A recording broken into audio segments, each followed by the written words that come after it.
ముఖ్యంగా అమరావతి అమరావతి ప్రాజెక్ట్ దాని ఇంపార్టెన్స్ ఏంటి, అదేవిధంగా ఈరోజు ఆ ప్రాజెక్ట్ని ఏ విధంగా నిర్వీర్యం చేశారు, ఏ విధంగా విధ్వంసం చేశారో నేను అన్ని చెప్పిన తర్వాత మళ్ళీ ఒకసారి ఎక్స్ప్లెయిన్ చేస్తాను.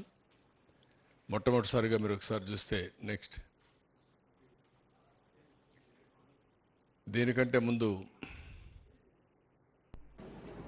లండన్లో ఉన్న అమరావతి పెవిలియన్ దగ్గరలో ఉన్నాము. ఇన్ఫ్యాక్ట్ దగ్గరలో కాదు, ఇప్పుడు మనం అమరావతి పెవిలియన్ బ్రిటిష్ మ్యూజియంలో భాగమైనటువంటి అమరావతి పెవిలియన్లోకి మనం ఎంటర్ అవుతున్నాము. సో యూ కెన్ సీ అత్యద్భుతమైనటువంటి అమరావతి శిల్ప సంపద మీరు చూడొచ్చు.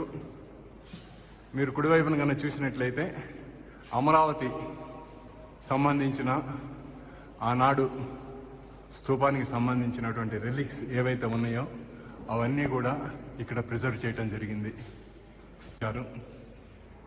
అదృష్టవశాత్తు ఎంతో చరిత్ర కలిగినటువంటి ఈ అమరావతి శాతవాహనుల రాజధానిని తిరిగి మన రాజధానిగా నిర్ణయించడం అన్నది చాలా ముదావహం.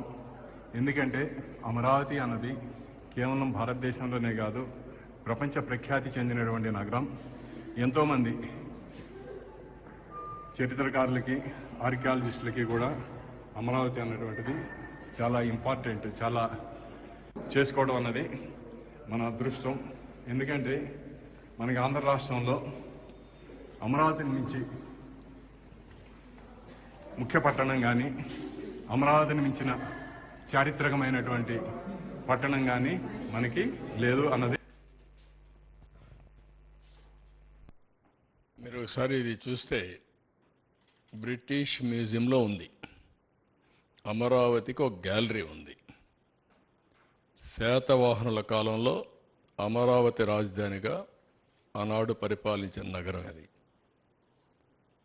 ఎగ్జాక్ట్గా ఇన్ని దశాబ్దాల తర్వాత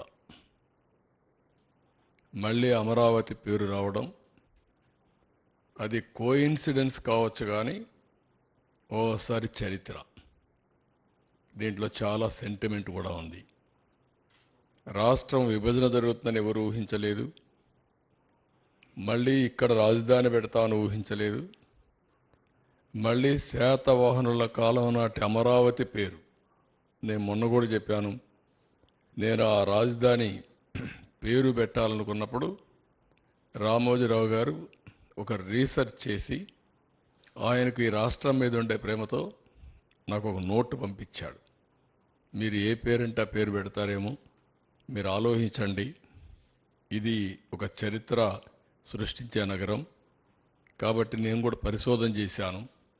నాకుండే వనరులతో పరిశోధన చేసిన తర్వాత ఈ నగరానికి ఈ పేరు పెడితే చాలా బాగుంటుందని ఆయన ఒక సూచన చేశాడు. సూచన చేసిన తర్వాత నేను క్యాబినెట్లో 10 మందితో డిస్కస్ చేశాను. 10 మందికి 10 మంది యాక్సెప్ట్ చేశారు.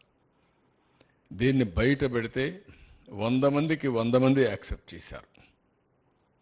అంటే ఏమాత్రం కాంట్రవర్సీ లేకుండా యునానిమస్గా అమరావతి పేరుని యాక్సెప్ట్ చేయడం జరిగింది. అలాంటి ఒక చరిత్రాత్మకమైనటువంటి నగరం అమరావతి. ఆ పుణ్యఫలమేమో చెప్పలేము. ఈరోజు మీరు చూస్తే నేను రాజధాని పేరు పెట్టిన తర్వాత ఫౌండేషన్ వేసేటప్పుడు మన నీరు, మన మట్టి, మన అమరావతి